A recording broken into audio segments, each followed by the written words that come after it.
This is Fraud to Fearless.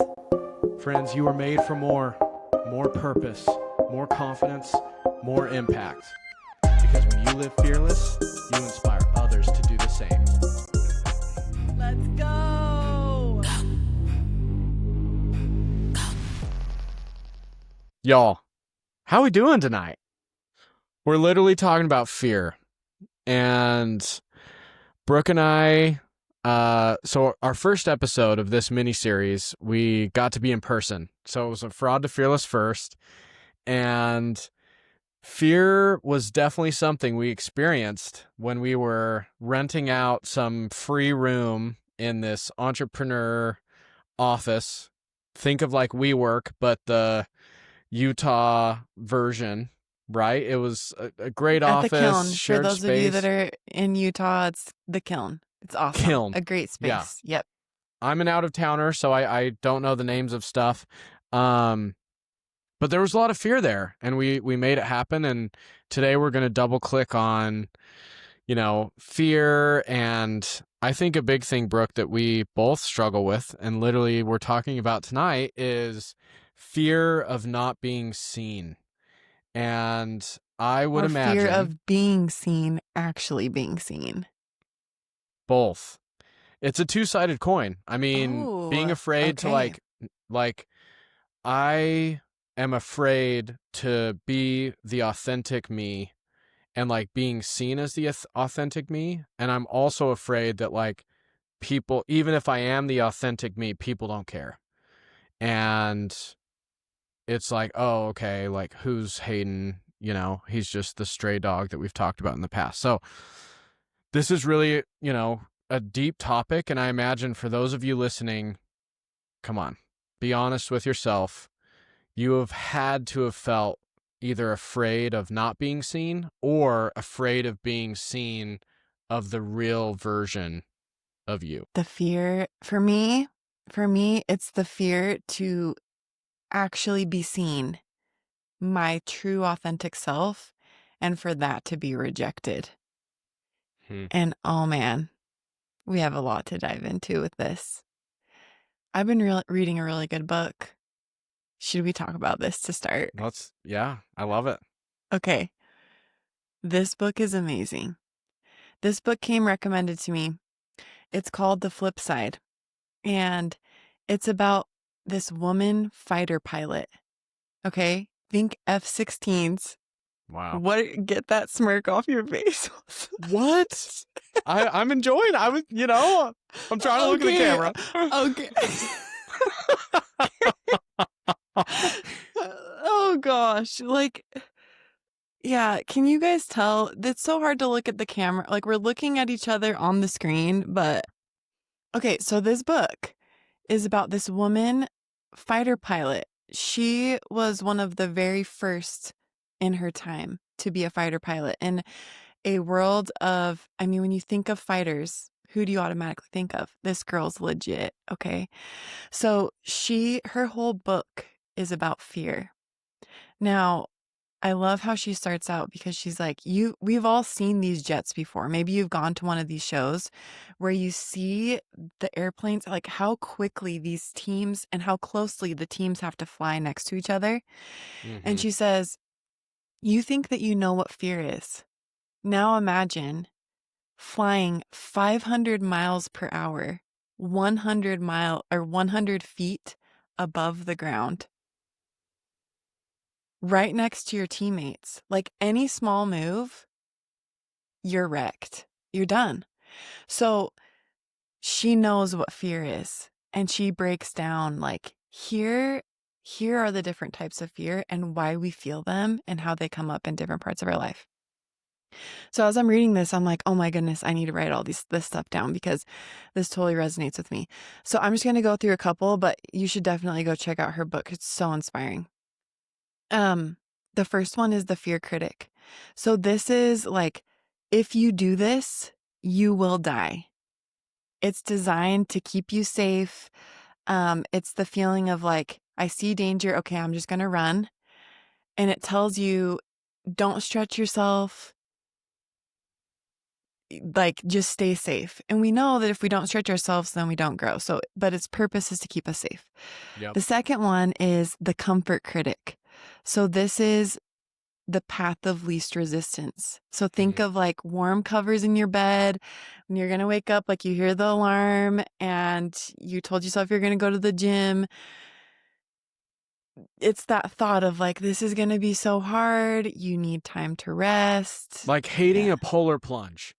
Come on, y'all. Like, I grew up in the frozen tundra called Utah, and it's like lakes in the winter were frozen over solid ice. Brooke, these people in Charlotte, they're soft. When it comes to cold water, it's like You're going to lose some fans. They're that's going to fine. start cheering for Team Utah. No, we're not going to lose fans. They're just going to like cold water more because they're going to understand the fear and overcome that fear because of the comfort. My neighbor 2 doors down has a pool, Brooke, and in the winter it gets kind of cold in Charlotte, and we do polar plunges. And I love the pool even more in the winter. And anyone that comes over, I'm like, oh, let's go jump in the pool. And they're afraid. It's the comfort. It's the comfort. Path of least resistance. Okay, the next one is the friend critic. So this is the one that tries to keep you from making a fool of yourself in the school cafeteria. It's like, do not do that. That was me. Come sit by me. It has you caving into the pressure rather than going against the crowd. Okay, like let's stay liked by those that are around us. This helps us fit in. Let's see. There's a couple other ones, but I'll bring one more up. This one's a good one. I felt this one. The wrong critic, I think is what she calls it. The wrong critic is afraid of pushback or afraid of speaking your opinion if you aren't 1000% sure of the facts. So it's like you have this doubt. You're like, well, I haven't studied this topic out, or like I could possibly be wrong. So I'm not going to state my opinion. I'm not going to speak unless I'm 1000% sure that what I'm saying is correct. That one's really good. Can we pause on that one? Because yeah. I'm feeling moved by that. I don't think I've ever heard that as a fear before. And for those of you, if you work in corporate America, or if you're an entrepreneur and you are talking to a customer or a coworker, you have to have felt that. So I present a lot of data and processes and updates and give a lot of very senior level presentations to big leaders in my job. That's just what I do. But there's only so much time, right? Like if you have a weekly call with someone, there's only so much time you can prep for an update or deep dive into Excel spreadsheets that have hundreds of thousands of rows of data. There's only so much analysis you can do. You don't know everything. And so I have really struggled with that, even struggle with it right now, Brooke. Like, it's hard going into a presentation with a super senior executive that knows their stuff, and you have fractions of like the meeting visibility and the context, but you're giving the update. That's hard. That's really hard. And because no one wants to look foolish, no one wants to be embarrassed. But I think even like being okay operating when 80% is a skill. And I think it's really good for you. But I think it's fair to call out that there's fear making you feel nervous. There's fear making you feel like I don't like giving these updates because I don't know everything. That's super helpful. Hey y'all, real quick. If you know of someone that would benefit from this message that you're hearing today, take a minute and send it to them. So often we think of somebody, we miss someone, we're impressed by someone, maybe we even love somebody, and we don't tell them. Let's not fall under that trap. Let's hold each other accountable, take a few moments, and send this episode to someone that would benefit. Let's do it, and let's do it fearlessly. All right, back to the pod.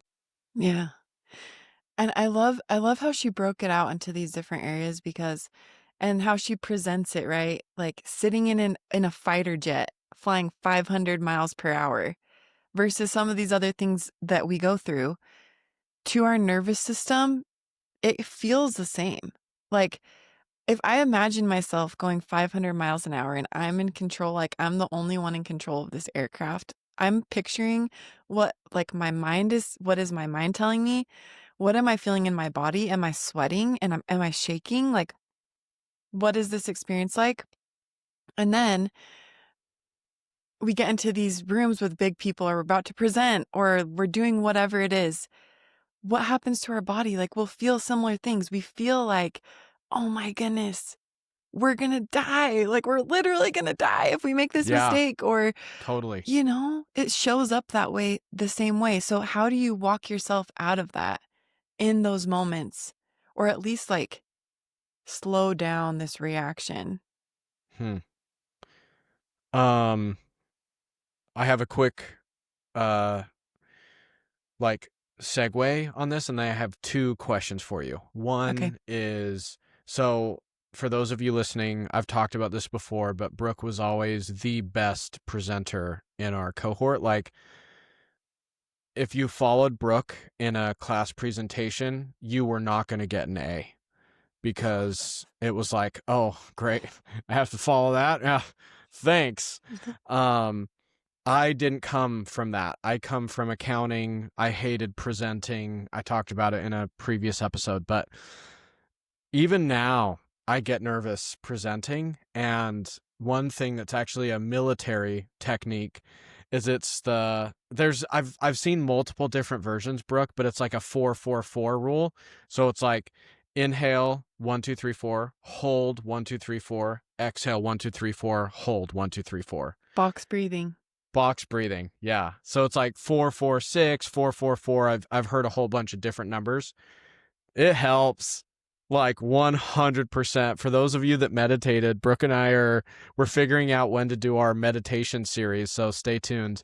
But if you meditate, just focusing on your breath, focusing on your thought, like watching your mind kind of wander, even just doing that exercise is super helpful. So breathing before a presentation will really help kind of work the nerves for those of you that present a lot or really hate it and are overcoming that fear. Go get them and do the box breathing. But Brooke, two questions. One, do you normally take notes when you read? Yes, I do. What does that look like? Like, you finish a chapter and you say, oh, okay, chapter 4, this is what I learned. This is like, tell us how you take notes. I'm an audiobook girl, because that's what fits into my life. So I feel like that's going to be I'm in my audiobook era. And I keep a Google Doc. I'll just name it whatever book I'm reading. And then sometimes I'll split it up by chapters or I'll just keep everything on the same page. But as I'm listening, I try to stack stuff. So like usually when I'm listening, I'll go on a walk and then I'll pull up my Google Doc when something stands out to me or I really like it or I'm like, "Ooh, I need to remember that." Then I write it down. So much better for like retention, but then it helps me learn it even better. So, Yeah. Okay. Give us what's like one or two big things that you've changed because of reading this book? Like, how are you changing how you react to fear because of this book? there's been lots of things that I've pulled from this book. And like maybe we'll have to do a follow-up episode or a book club. You guys want to read this? Tell me. And then let's meet. We'll do a little Zoom meeting and we'll get together and chat about it.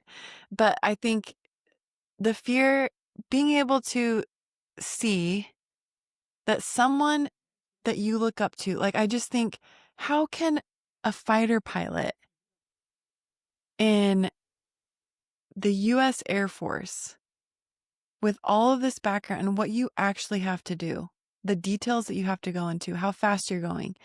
And when they're prepping for enemy fire. Like she talks about these really cool things about payload and like the weapons that you use to go and fight, right? And then there's all these analogies. But it just makes you realize we all experience this. This is literally human Mm. experience.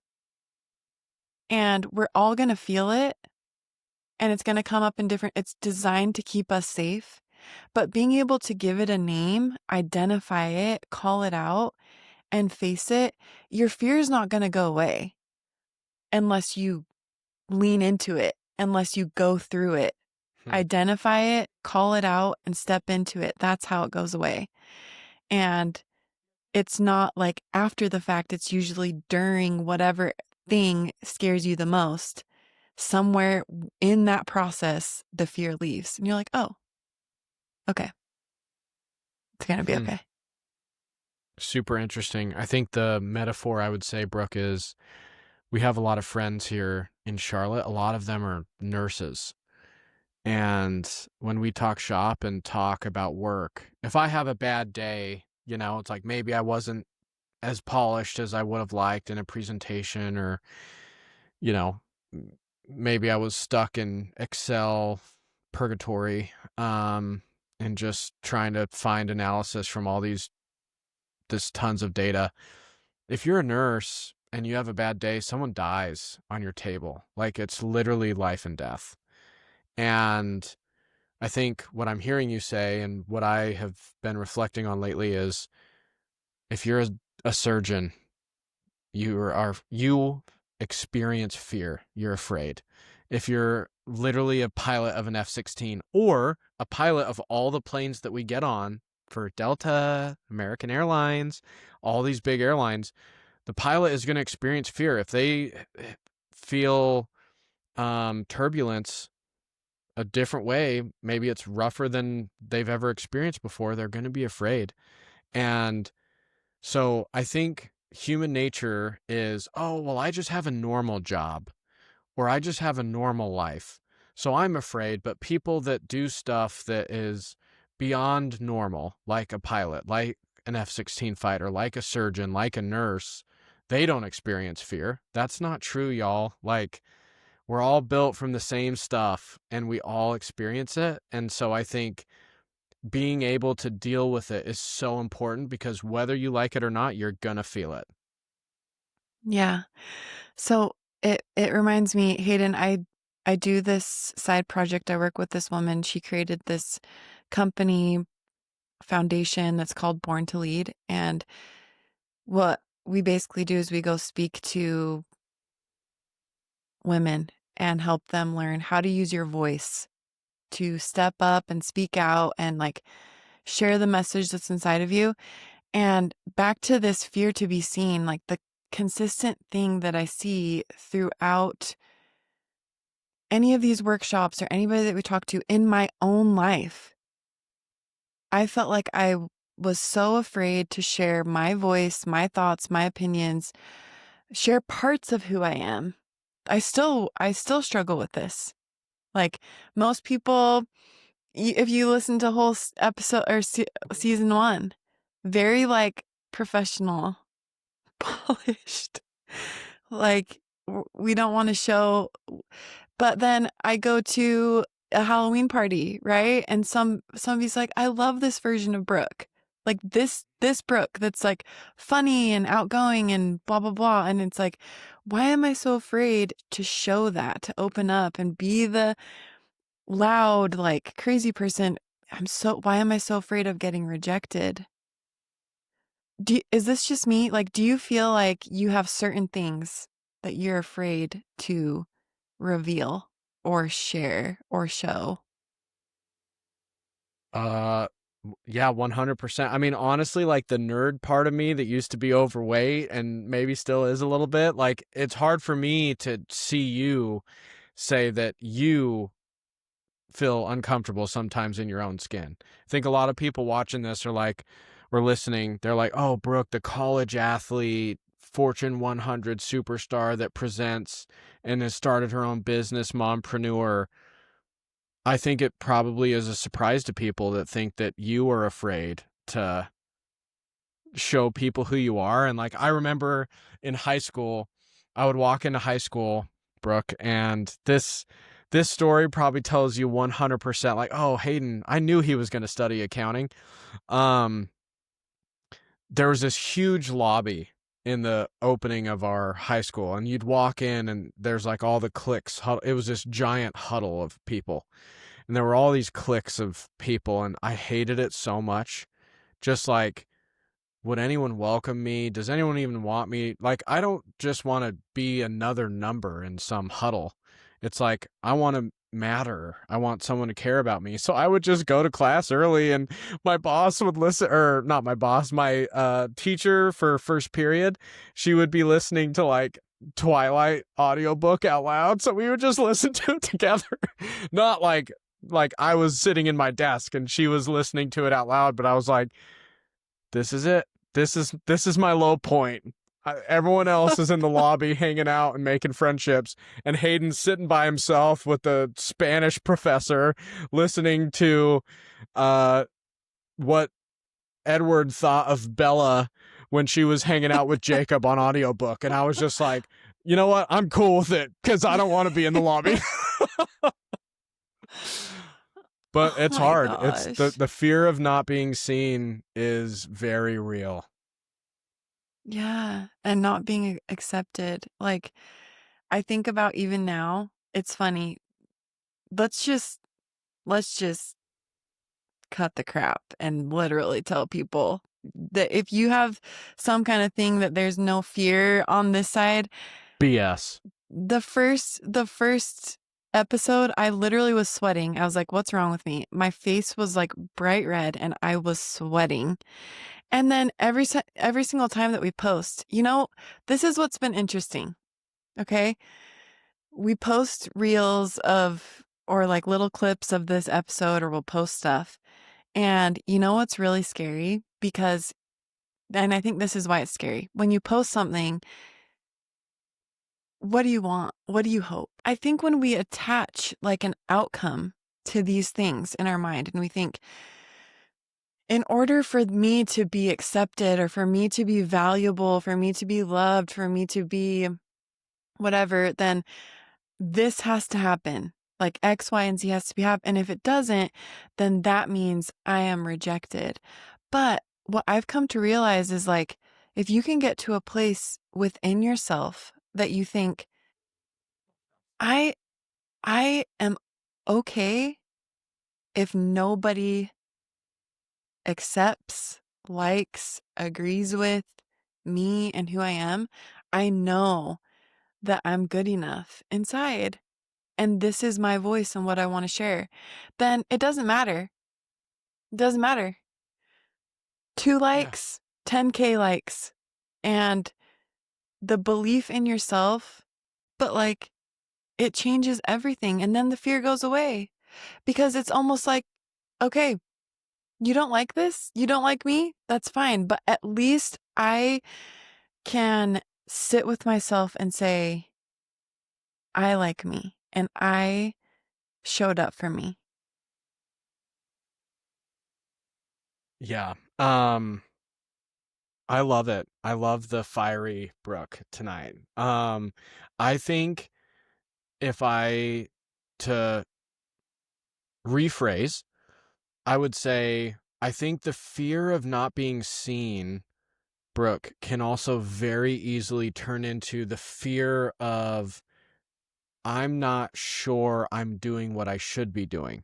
So this is where, like, imposter to empowered in work life and relationships, the fear of not being seen on the surface sounds very much like a relationship dynamic, right? Like in a friendship or in a dating or in a, maybe my boss doesn't see me and like I'm not seen for who I am.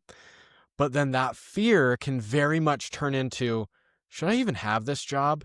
Should I even like be in this like group or this sports team or whatever it is? And I think what Brooke just highlighted, there is a freedom when you find what you are meant to do. And so like Brooke and I doing this, y'all, again, it started as a passion project. We're having so much fun, and like, it's hard, and we have to have heart to hearts, and like we need to, vent to each other and like be each other's cheerleader sometimes and maybe cry a little bit. We've got a lot of energy because we're doing what we like or really enjoy. And I think that's the freedom side of finding your purpose, finding your brand, and then using that to have positive impact in people's lives. Brooke, I've been waiting to tell you this story, and I think it's a perfect transition. Okay. But my wife and I go to Forest Hill Church. It's a Christian church here in Charlotte, and last Sunday we had a guest speaker. His name's Matt Carter. Have you ever heard of him? He's a pastor. So he's a pastor in Austin, Texas.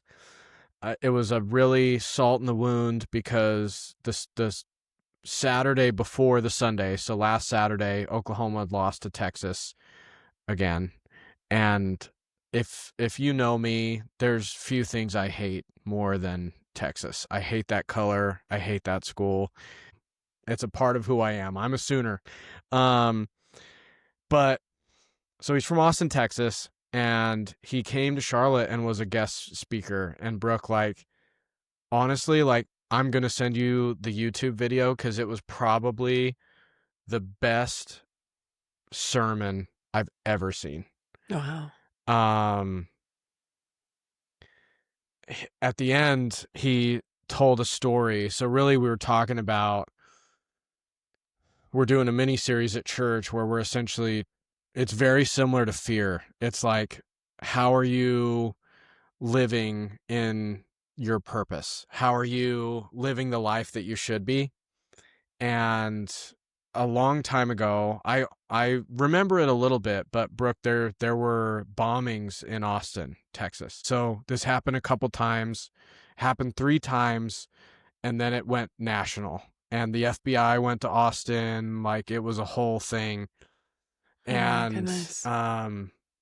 this guy was the pastor of, he started a church in Austin, and the FBI took him in for questioning and were asking him because the bomber ended up being someone that attended his church. And they knew, the FBI picked him up because when the FBI found him finally, he was in the car and he actually opened up one of the packages meant for someone else and killed himself. That package was addressed to the pastor.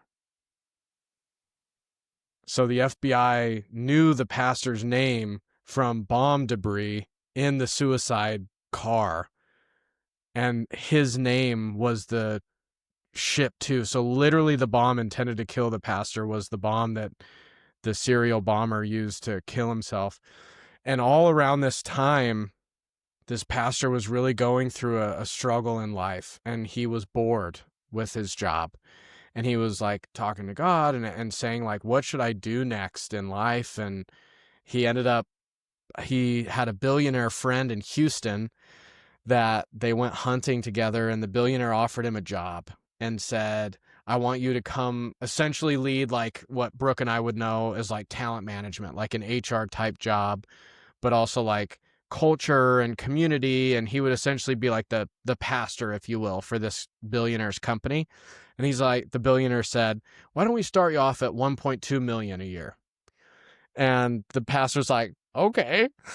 And he's like, yeah, like I want to spread the word of God, but I also could use some money, And so anyway, a couple other things happen in his life, but essentially he realized, I'm running from something. I need to stay here and I need to have an impact in Austin. And I think the fear of not being seen very quickly turns into the fear of I don't belong here, whether it's work, whether it's church, whether it's family, whether it's relationships.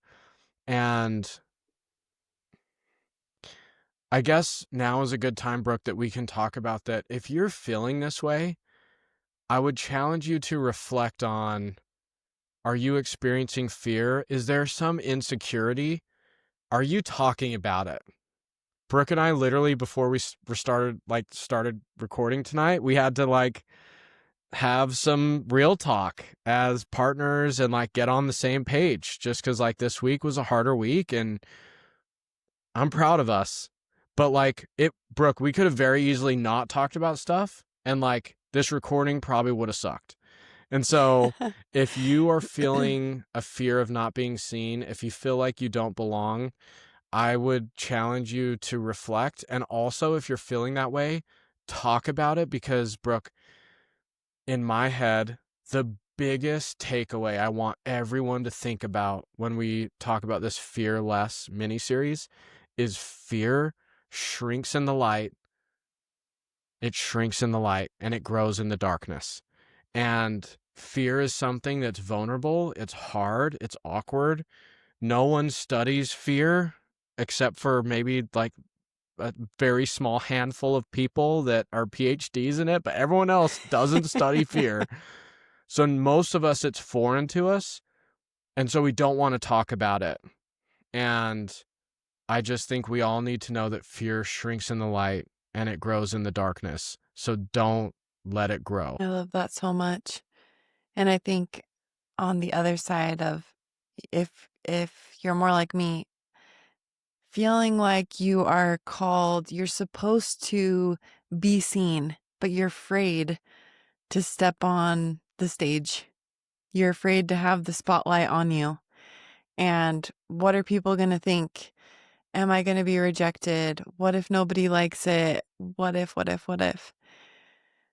No, like, you truly, your voice, your life, all of those things are here for a purpose. Your impact will change somebody's life. And the initial fear that you feel in the beginning will go as you step into the light, that spotlight. Just like you said, Hayden, it shrinks in the light. So it's normal.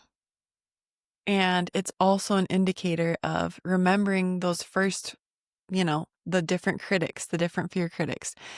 It's designed to keep you safe. But we can say, look, I'm safe. I'm not going to die. I'm not flying 500 miles per hour. I'm going to be okay.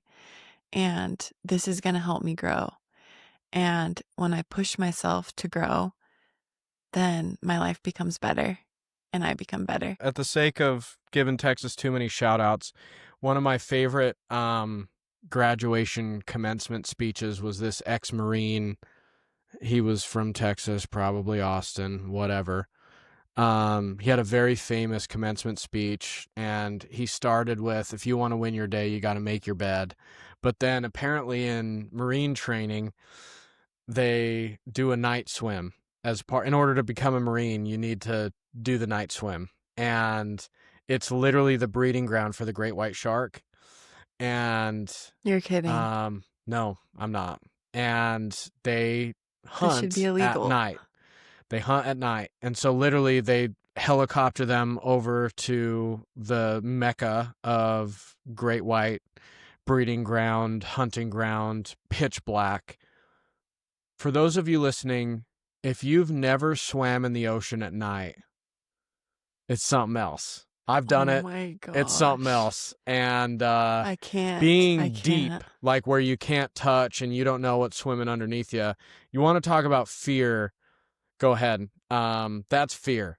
So anyway, they have to swim back to the coast. I don't know how long it is, but I imagine it's several miles in the pitch black, and they have to swim together. And essentially, the rumor has it that no one's ever been eaten by a great white shark doing this swim. But the takeaway is, if one does attack, you just pop it on the nose.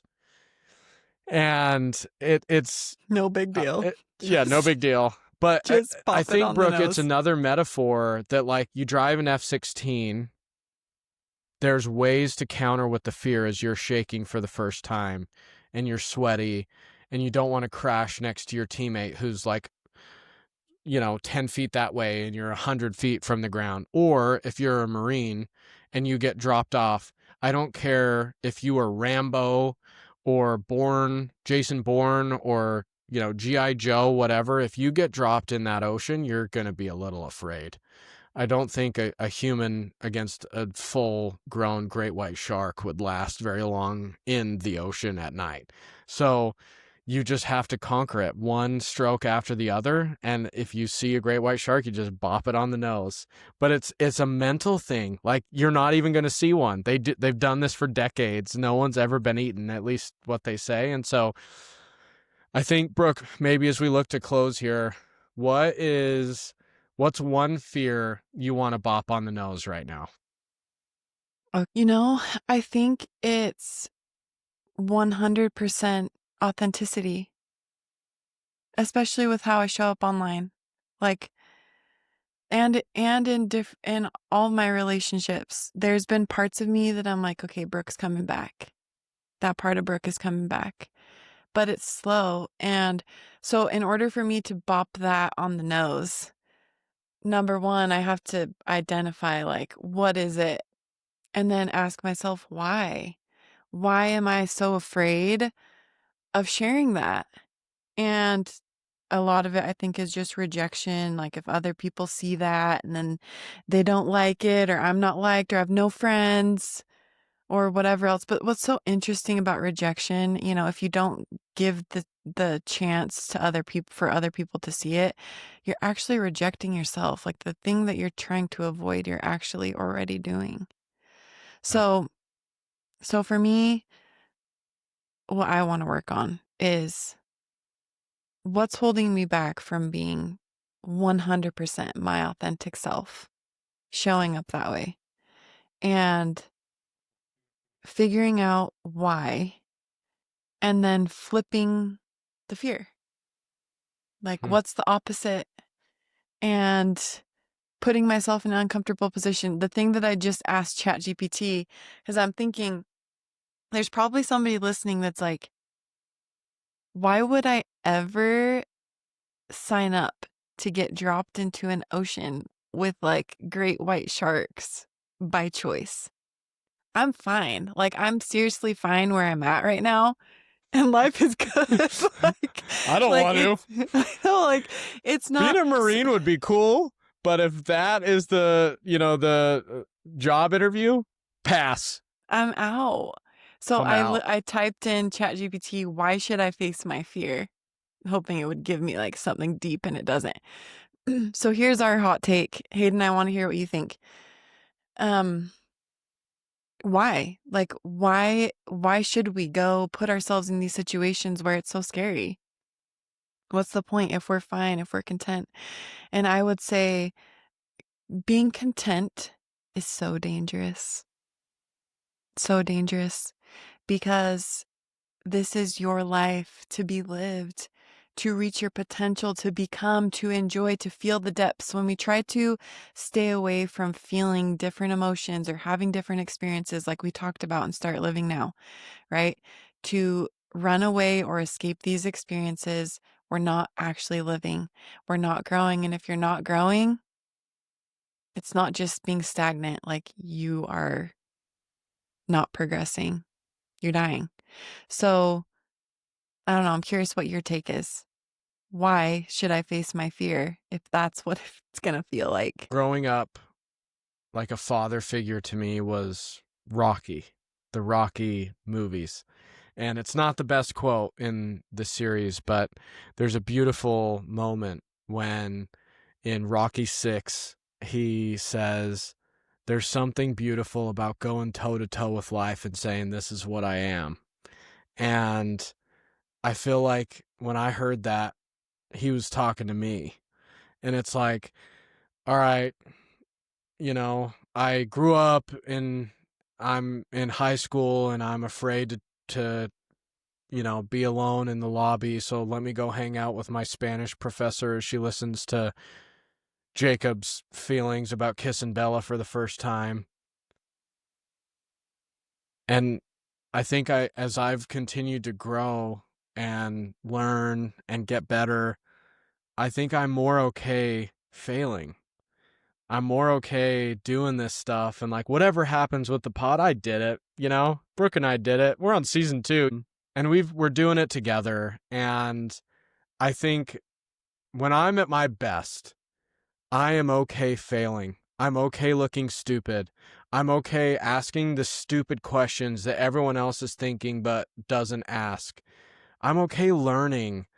And I think there's something beautiful about going toe to toe with life and saying, this is what I am. And 2 weekends ago, I ran my wife and I do Orange Theory, and they do a dry try. So I'm not as cool as Brooke, where I'm actually getting in the water and swimming. Eventually, maybe we'll do one together and we can swim. But Orange Theory does the triathlon, but no water. And I got one of my buddies to do it with me. We both wore football jerseys. It was super cool. Wow. And I had all these intentions to train and like run outside, and life just knocked me down, and I traveled to Utah and I wasn't able to. But I showed up and I did it, and I gave it my best. I think I did pretty good. And I went toe to toe with that thing and I did it. And did I set an Olympic record? No. Did I do it? Yeah, I did. And I think we are so hard on ourselves that the takeaway for most people probably would be, my time sucked, instead of, I did it. You know what I mean? And so, Brooke, next episode, let's talk flip the fear, because Brooke just mentioned it, flip the fear, but I'm afraid that if I do it, I'm going to not be good, or other people will be better. You're missing it. You did it. Why can't we say, you know what? Whether it took you 35 minutes to finish dry try or an hour and a half, you did it. You could have been sitting on your couch, sleeping, drinking alcohol, eating donuts. No, you did dry try. Shouldn't you be proud of yourself? And you can get better next time. And I just think that fear leads us to not innovate, not try, not experience, not learn, not in like enthrall ourselves with culture and like see the world. Like, look at all these places behind my head. Like, this is why I have it on the wall. Like, every single call, I want to be reminded that there's someone out there who wants to talk to me, who has a story, who's going to teach me something. And I just think it's beautiful to go toe to toe with life and just say, this is what I am. I love it, Hayden. I think that's a great send off. The fear to be seen, the fear to not be seen. You're at the right place. We got this one day at a time. Let's conquer the fear, step into it, start today. Because when you live fearless, you inspire others to do the same, y'all. That's the pod.